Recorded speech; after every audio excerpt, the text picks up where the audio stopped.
আমরা প্রথমে দেখলাম ছাত্ররা কোটা বিরোধী একটা আন্দোলন শুরু করেছে। মুক্তিযোদ্ধারা 30% কোটা পেত এবং অন্যান্য মহিলারা 10%, এবং পার্বত্য চট্টগ্রাম মানে 3টে পার্বত্য ডিস্ট্রিক্ট সেখানের কোটা ছিল। আরো অনগ্রসর জাতির জন্য কোটা ছিল।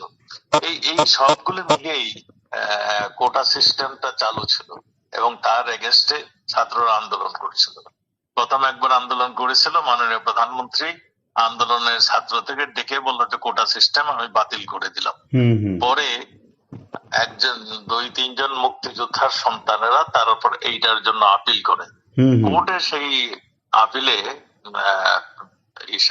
রায় ঘোষণা করে ছাত্রদের পক্ষে। এরপর থেকে আন্দোলন শুরু, এবং এই আন্দোলন মাননীয় প্রধানমন্ত্রীও মানে ছিলেন, সিদ্ধান্ত নিয়েছিলেন এই আন্দোলন করার আগে, করার সময় এগুলি তিনিও কোটা সিস্টেমটি তুলে দিবেন। কিন্তু এই সময় আমাদের জন্য ফেভার করেনি। আমাদের হয়তো কিছুক্ষণ সময় লেগেছিল, এবং আমাদের যে পলিটিক্যাল পার্টি সে তার প্রতি আমাদের মানে একটু নজর একটু কম ছিল। সব মিলে ঝুলেই একটা ঘটনাটা মানে কোটা আন্দোলন থেকে পরবর্তীতে মানে এক দফা আন্দোলন চলে আসলো। কোটা আমরা কিন্তু মাননীয় প্রধানমন্ত্রী কিন্তু স্বীকার করে গিয়েছিলেন যে কোনো কোটা থাকবে না, ইনক্লুডিং মেয়েদের কোটাও থাকবে না, সব কোটা বাদ। তারপরেও তারা কিন্তু থামেনি, তারা চলে আসছিল সরকার পতন আন্দোলন। সরকার পতন আন্দোলনের জন্য জামাত ইসলাম একটা ডেডিকেটেড ছিল। তারা দীর্ঘদিন, আপনারা জানেন পাকিস্তান যখন বিরুদ্ধে আমরা যখন যুদ্ধ করি তখনও এই জামাত ইসলাম আলবদর বাহিনী, রাজাকার বাহিনী তৈরি করে পাকিস্তানি বাহিনীকে মানে করেছিল, মানে মদত করেছিল। ঠিক, জি। তারাই এখন আমরা দেখলাম তা মানে যারা নাকি আমাদের স্বাধীনতা বিরোধী ছিল, স্বাধীনতার বিপক্ষে ছিল, তারা শুধু জাতীয় এবং আন্তর্জাতিক ভাবে যারা বিরোধী ছিল তারাই দেখলাম তাদেরকে ডেকে নিয়ে আবার একটা মোর্চা করে, একটা ষড়যন্ত্র করে, এবং এই নোবেল লরিয়েট ইউনুসকে সামনে এনে দাঁড়া করিয়ে দিল। এরপরে যে ঘটনাগুলি আপনারা সবাই দেখেছেন, পুলিশ তাদের জীবন রক্ষার্থে, তারা তাদের থানার অস্ত্র রক্ষার্থে, আমাদের জেলখানা তাদের বন্দীদের রক্ষার্থে তারা বাধ্য হয়ে মানে তাদের সেলফ ডিফেন্স কিংবা তাদের অস্ত্র রক্ষার্থে তারা মানে শেষ পর্যন্ত যেটা ইউজ করতে হয় সেটা করেছে। এতে ক্ষয়ক্ষতি হয়েছে, এতে জানা কিছু রক্ত ঝরেছে, এবং যেই সমস্ত রক্ত ঝরেছে এটা সবগুলোই এই হয় থানা লোড করতে গিয়েছে কিংবা কিংবা এমন কিছু কর্মকাণ্ড করছিল তখন জানমালের নিজেকে রক্ষা করতে পুলিশ গুলি করতে বাধ্য হয়েছিল। ঘটনা ঠিক এরকমই হয়েছিল। এখন এগুলিকে নানাভাবে নানা কৌশলে এগুলিকে সাজিয়ে মানে মাননীয় প্রধানমন্ত্রীর নামে এবং আমি যেহেতু আমি হোম মিনিস্টার ছিলাম আমার নামে, এবং পুলিশের যিনি প্রধান তার নামে এই এই মানে ঘটনাগুলো কিন্তু শুধু পুলিশ একা করেনি। কারফিউ যখন দেওয়া হয় তখন বিজিবিও ছিল, আর্মিও ছিল, এবং আনসার বাহিনীও ছিল। কাজেই শুধু পুলিশের উপরে যদি বলা হয় তাহলে এই জিনিসটাও মনে হয় ঠিক হবে না। আমি যেটা বলতে চাই, এটা সম্পূর্ণ সেলফ ডিফেন্স, সম্পদ রক্ষার্থে এবং জানমালের রক্ষার্থে পুলিশ বাধ্য হয়ে শেষ অস্ত্রটি ইউজ করেছে। এখানে কেউ নির্দেশ দিতে হয় না, পুলিশের আইনেই এটা তাদেরকে সেই ক্ষমতা দিয়ে দেওয়া হয়েছে যে তারা সেলফ ডিফেন্স, সম্পদ রক্ষার্থে তাদের তারা ফায়ার ওপেন করতে পারবে। শেষ অস্ত্রটাই হলো তাদের এটা। এখানে সেই জন্যই কিছু ক্ষয়ক্ষতি হয়েছে। এইখানে যতগুলো মানুষ হত হয়েছে কিংবা হত্যা হয়েছেন এর মধ্যে শুধু যে বিদ্রোহ যারা করেছেন তারাই নয়, ছাত্র সংখ্যা যথেষ্টই কম, অন্যান্য যারা ছিল তারা এই সংখ্যায় জড়িত হয়েছে, এবং এখানে ছাত্রলীগের ছেলেরাও মানে হত হয়েছেন, এখানে আওয়ামী লীগের ছেলেরাও হত হয়েছেন। তা সব মিলিয়ে পুলিশ হত হয়েছেন। পুলিশের সংখ্যাটা কিন্তু এখনো সঠিকভাবে আনয়ন করে নাই। হুম এক জায়গায় ধরেন সিরাজগঞ্জের এক জায়গায় 13 পুলিশকে হুম মানে পিটিয়ে হত্যা করেছেন, হুম যাত্রাবাড়িতে পুড়িয়ে হত্যা করেছেন, হুম বিভিন্ন জায়গায় পুলিশ হত্যা করে আবার ফ্লাইওভারে ঝুলিয়ে রেখেছেন লাশ। হুম হুম এই দৃশ্যগুলিও দেখেছেন। হুম কাজেই আর যত পুলিশের অস্ত্র শস্ত্র লুট করে নিয়ে গেছেন, এখন অস্ত্রগুলি তাদের হাতেই রয়েছে। হুম এই সবগুলি মিলে ঝুলেই এই ঘটনা ঘটেছে। এখন কিভাবে আওয়ামী লীগকে দমন করতে হবে, কিভাবে মাননীয় প্রধানমন্ত্রীকে হুম জব্দ করতে হবে, সেই জন্যই এই সমস্ত মামলা অত্যন্ত কৌশলে এই মামলাগুলোকে মানে করছেন এবং একটা সেইভাবে ইনকোয়ারি রিপোর্ট গুলি আসছেন।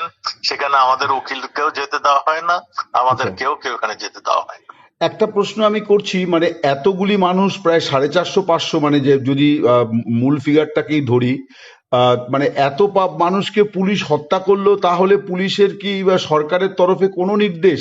আপনি তো স্বরাষ্ট্রমন্ত্রী ছিলেন, মানে আপনি কোনো নির্দেশ দেননি আপনি বলছেন? আমাদের কোনো নির্দেশ দেওয়ার তো প্রয়োজন হয় না। আচ্ছা।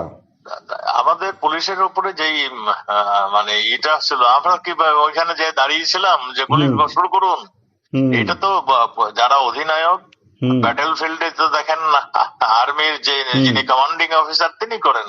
হুম আমাদের পুলিশ অফিসাররা তাদের ডিউটি পালন করেছেন।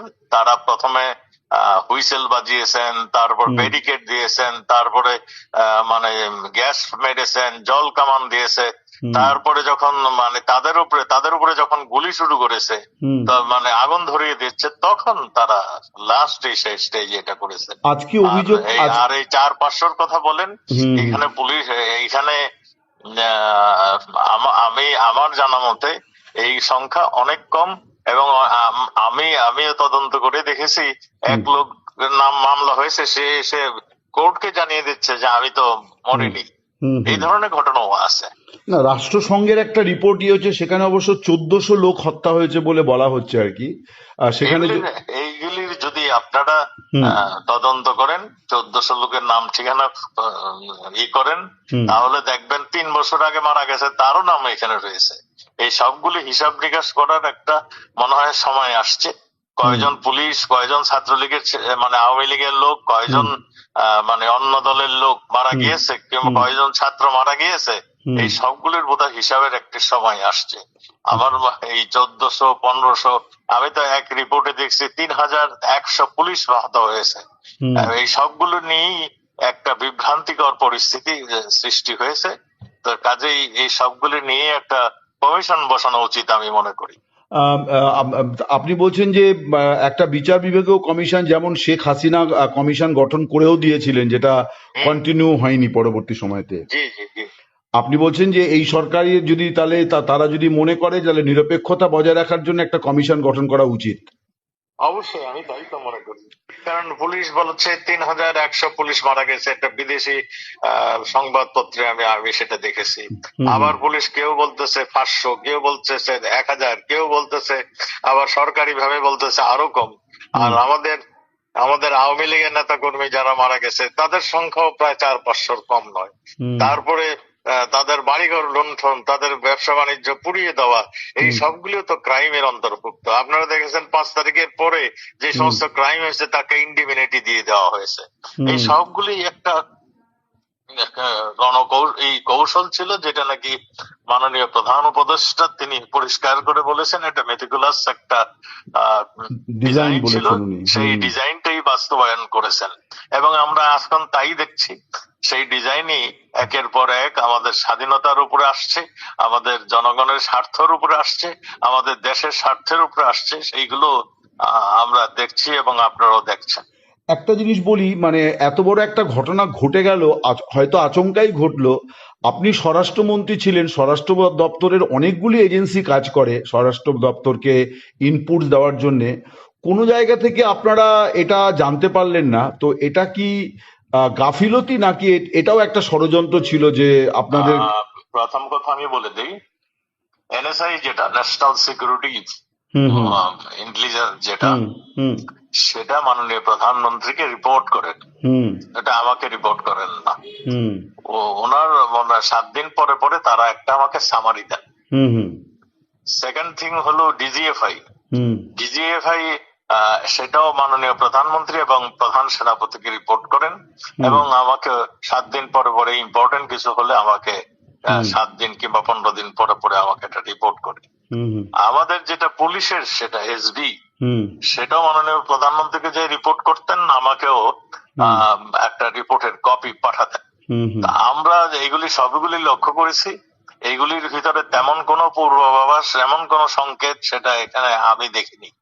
আমি যেগুলি দেখেছি মানে এই ধরনের যে একটা ঘটনা ঘটে যাচ্ছে, একটা বৈদেশিক একটা চক্রান্ত আসছে, একটা টাকার একটা ফ্লো আসছে, কিংবা একটা একটা যেটাকে ডক্টর ইউনূস আমেরিকায় যে পরিচয় করে দিল, এরা হলো ওই যে আমাদের হিজবুত তাহরীর নেতাকে বললো ইনি হলো মাহফুজ আলমকে উনি মাস্টার মাইন্ড বলেছেন। জি যে মাস্টার মাইন্ড। এই সবগুলো আমরা আমাদের গোয়েন্দা বাহিনী, আমি এখানে বলবো তারা ফেল করেছে, নতুবা তারাও ষড়যন্ত্রের শিকারের মধ্যে ছিল। আচ্ছা, মানে এইটা আপনি নিশ্চিত করে বলতে চান না যে তারা ষড়যন্ত্রকারী? আপনি বলছেন যে তারা ফেল করেছে অথবা ষড়যন্ত্রকারী।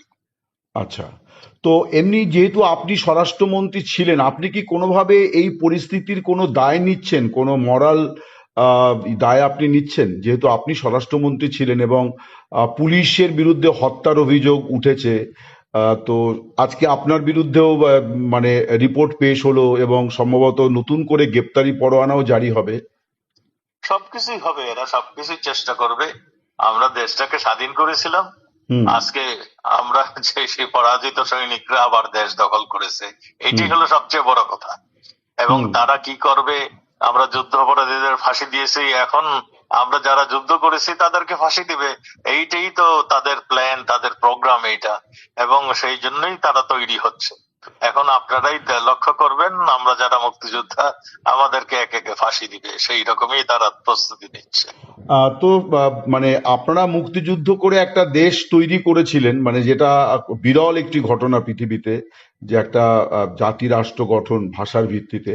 তো আমার বক্তব্য হচ্ছে যে আজকে যখন আপনারা বলছেন যে যুদ্ধবিরোধীদের হাতে দেশ চলে গিয়েছে, তো এবং সম্প্রতি আওয়ামী লীগের কার্যকলাপ নিষিদ্ধ ঘোষণা করা হয়েছে, এবং আজকে তাজুল ইসলাম চিফ প্রসিকিউটর তিনি যে রিপোর্ট পেশ করেছেন সেখানে তিনি ট্রাইব্যুনালের কাছে আর্জি করেছেন যে আওয়ামী লীগের এই কার্যকলাপটাকে নিষিদ্ধ ঘোষণা করা, কারণ এগুলো সবই নাশকতামূলক কাজ। তো স্বভাবতই বোঝা যাচ্ছে যে আওয়ামী লীগ হয়তো নিষিদ্ধ হয়ে যাওয়ার সম্ভাবনাও হয়তো আগামী দিনে প্রকট হবে। তো আওয়ামী লীগ কিভাবে ঘুরে দাঁড়াবে সেক্ষেত্রে? মানে গণতান্ত্রিক পদ্ধতিতে আন্দোলনের তো কোনো রাস্তা দেখা যাচ্ছে না। এটা দেখুন, মুক্তিযুদ্ধ তো কেউ বলে দিতে হয়নি, ঠিক বঙ্গবন্ধু ডিফারেন্সটা ধরিয়ে দিয়েছে। তিনি প্রথম 6 দফা ডাক দিয়েছিলেন, 6 দফা ডাক দেওয়ার পরে তিনি স্টেপ বাই স্টেপ তিনি গণতন্ত্রের পথে ধরেই এগিয়েছিলেন। তিনি সংখ্যাগরিষ্ঠ হয়ে তাকে ক্ষমতা দেওয়া হলো না, তারপরে তার বাধ্যতে স্বাধীনতার ডাক দিয়েছিলেন। আমাদের দেশে যা শুরু হচ্ছে, কাজেই আমাদেরকেও সেই দিকেই ঠেলে নিয়ে যাচ্ছে। আমার কাছে সেটাই মনে হয়। আপনার প্রশ্ন ঠিক সেই রকমই আপনি ইঙ্গিত দিচ্ছেন।